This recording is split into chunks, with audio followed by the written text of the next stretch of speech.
My name is Christopher Jafta and you are watching Joburg Today. Amarentia Ledwaba is a Joburg resident who has since 2014 been fighting with the local municipality to have her overestimated electricity and water bills rectified. Well, it's now 2017 and the matter has still not been finalized. We decided to pay her a visit and understand her frustration fully. Amarentia is only but one resident who's been battling to get her bill sorted out. Each month she's had to fork out thousands of rand extra to pay for utility bills, which according to her is grossly incorrect and overvalued. It got to a point where she couldn't afford paying the inflated bills. She had to use her credit card to stay afloat. This is her story. Initially we had that old traditional meter, the one with it's like a wheel, it's like a clock. And 3 months after we moved in, when I started receiving my bill, the first month or two, I think, I was being charged about 400, 500 rands for electricity, which I thought, okay, it was okay, And then 1 month, I think it was July then, of 2014, the bill came and I was being charged a ridiculous amount for electricity. So when I went into the office, the City of Joburg, the municipal office, to inquire, I was then told that the previous billing were based on an estimation, and so meaning they were underbilling me. But when you did, when you did the calculations and you averaged it out, they were charging me about 2,500 rands for electricity per month, which was, unheard of. One day, one of the guys who does the meter reading, he came to the box to take the reading. But while he was there, because then I was just pouring my heart out to him, telling him about my frustration, my billing frustration, and trying to understand why is it that I'm being billed such ridiculous amounts.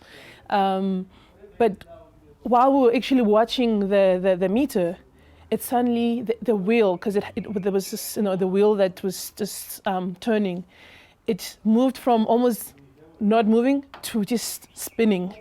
It went insane just in front of us. So I said, but look at this. And he said to me, please just go inside and check if your stove is not on. But I could actually see the stove from where I was standing. I said, the stove is not on. We don't even cook during the day. But I just went inside because I have a domestic helper to check if maybe didn't put on the iron. She was not even ironing, she was cleaning. So no new appliance had come on, yet the meter, the wheel had just gone like, moving like at an insane speed. But because I was desperate, I agreed to pay. I paid, it was 482 rands. I remember here, here's the bill I paid. It took these guys 3 months to come out here to verify what I was saying was indeed, the truth. But in the meantime, they continued to bill me on that, old faulty meter. But it got to a point where I couldn't afford it anymore, because I would even borrow money from like my credit card just so that I can stay afloat. She reached out to the city ombudsman for help. I went to the ombudsman's office because I learned about that they've got the ombudsman, and I went to them to tell them my story and with all my documents, and they took my case. So that was, I think, September 2015. Here's a letter with the day that I went to go complain to them about, because I felt I was being bullied, actually,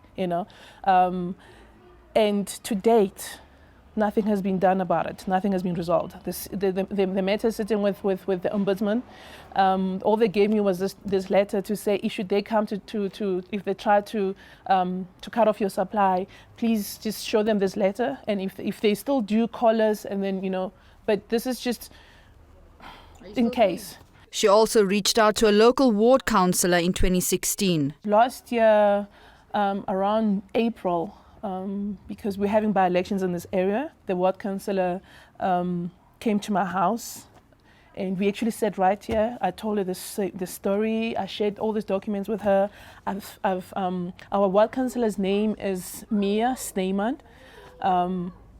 And she took all these documents. I've emailed to her, and I haven't heard anything from her. No feedback. I tried calling her November, December, even just last week. Her number doesn't go through. The subscriber dial is not available. So I don't know who else to turn to for help. These guys have really milked me dry. They have, hey, and they've just left me hanging. It's really frustrating. And every now and then they'll threaten to cut off the supply. It's a mess. It's tough. Nashina Mohammed for Joburg Today. After hearing Emerence's story, we decided to pursue this matter directly with the city of Joburg. The response from the mayor's office was encouraging. In an email letter, Mayor Mashaba's office expressed sympathy with residents who have for years been sent from pillar to post in trying to resolve their billing queries. The mayor stressed his commitment to change and have assured that the new administration has made the resolution of the city's billing problems one of its top priorities. Important announcements with regard to this will be made during the course of the year. They have appealed to residents to please bear with them while they look for lasting solutions. Furthermore, residents with long existing queries have been advised to email the mayor's office directly so that these queries can be escalated. And that email address is appearing on your screen now. In 2015, the city of Joburg acknowledged that problems with the billing system caused many residents expensive headaches and even resulted in some resident services being cut off. Well, in about a week, the city's new regionalized billing approach will kick in. Now, regionalization will not solve legacy billing problems like Emerence's, but it may limit similar frustrations in future. What regionalization means to us as meter reading is that we'll be able to read one region, which means that all the suburbs are actually grouped in one area and complete that reading cycle before we move to another. And I think that's what makes it exciting. What the outgoing process has been doing is that we have been sending meter readers, yes, which could be twice to the same property. So the customer would experience 2 different meter reading dates. So in this particular case, regionalization will compact those services into one particular reading time, where all the meter readers will go and obtain the readings at the same time to enable us to process the billing at the certain particular billing scheduled date. One of the biggest challenges customers had was the inconsistency of readings that appears. Sometimes you think we're billing you on the 1st, sometimes we're billing you on the 2nd and things like that. But this particular project will actually allow both City Power and the city to be consistent in terms of the consumptions. And it will also give us a better understanding as to what is the performance of our regions, how many properties do we have per region, and what type of properties are those, and what is the billing accuracy in terms of the read rate and things like that in terms of the billing. The metro is divided in 7 regions, and billing-related activities will now be organized and grouped according to these areas. Regionalization is also about being more customer-centric and streamlined. We have realized that customers have a challenge in terms of the set due dates for them, being it that they do receive their income in different dates. Customers have now the opportunity to select their own preferred due dates, which will make it simpler for them to adhere to their obligation in terms of adhering to the municipal accounts. The beauty of the regionalized and the preferred due date will actually give the city a better understanding of the citizens' capability and performance and adherence to the obligations of the city. And we see that as a way of also giving feedback to the customers and, in fact, promoting that customers come forward and select their own preferred due dates. What we are trying to do as the city is to ensure that we improve the customer experience. We want to understand what is it that is entailed or is comprised in our regions. To say, ultimately, we want to understand how many hospitals are in Region A, how many shopping centers, how many hotels, how many schools, so that we can do continuous improvement from all areas of the city, being the planning department, our infrastructure, the Joburg Water, the city power, and ultimately the revenue department as well. This new approach requires a realignment of account volumes, preparation and coordination. We are currently busy with the files. We are testing the files in terms of how are we going to receive the files from our different entities. And by the 1st of February, the billing will be relevant to the new schedule. And by that, we mean that we will be sending files to our meter readers, which is City Power and Joburg Water, to go and read according to regions. From the meter readers, they're actually excited about the drive itself of us regionalizing, because it's now focused, but it will also give them an opportunity to manage their staff well, because as they do meter reading, they pick up exceptions, which requires them to go back in certain instances and check what the actual person wrote. And we have our teams from the call centers that are ready to take the calls and amend the due dates for customers. We have our walk-in centers as well, and we have our IT department as well, where they have prepared the system for us in order to accommodate the new process. And we are readily excited and awaiting regionalization, and we can't wait. Joburgers will be able to start changing their due dates from the 1st of February, while the city will release more information and schedules on various platforms this week. Marisa de Klerk, Joburg Today. I'm Zonile Ngubeni and you're watching Joburg Today. Parliament approved the regionalized billing system in 2015 for implementation nationally in 2016. And that is according to Professor Rashid Small of the South African Institute of Professional Accountants. He gave some insights into effective municipal billing systems, comparing the current Johannesburg system and the new regionalized approach. Municipal billing systems should focus on service rendering and must measure consumption. Like in all billing systems for the provision of services, there is a provider and a consumer. If you look at the billing system from the Johannesburg perspective, I think firstly you need to realize that part of the system is outsourced to a service provider. So what happens in this case, if you don't have accurate reading about the utilization of the individual ratepayers, it goes on an estimation. And I think the greatest frustration is there's no criteria given to the users as to how they go about estimating.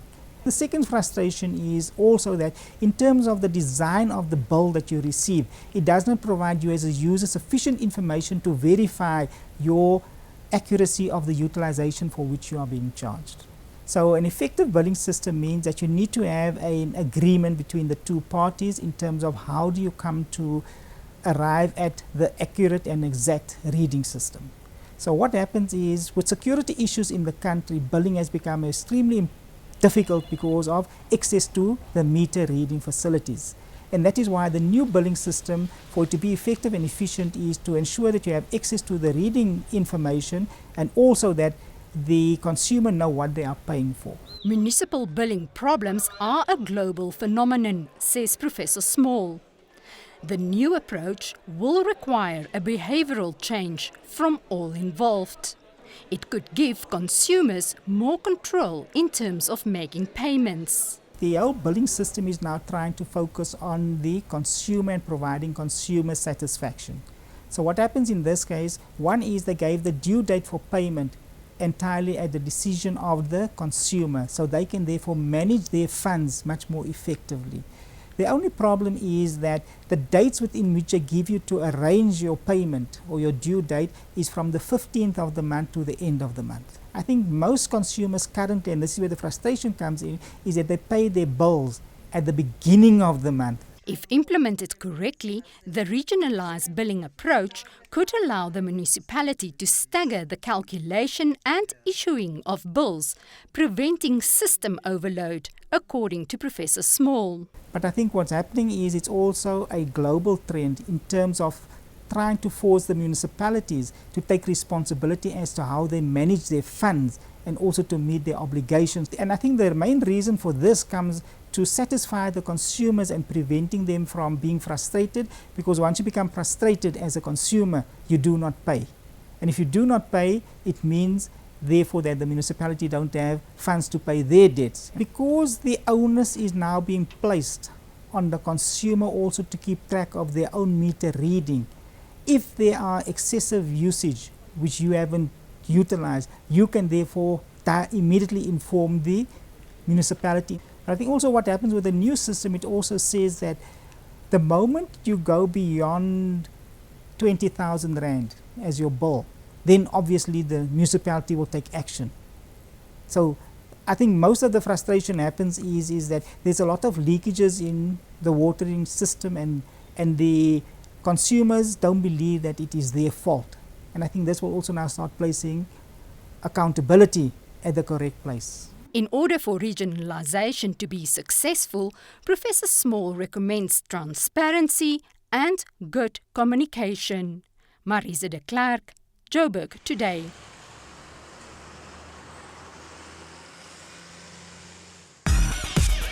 And that brings us to the end of the show. For more coverage on the city, check out our playlist. Also, remember to like us on Facebook, joburgtoday.tv, and follow us on Twitter @JoburgToday. From me, Nashina Mohammed, have a good one.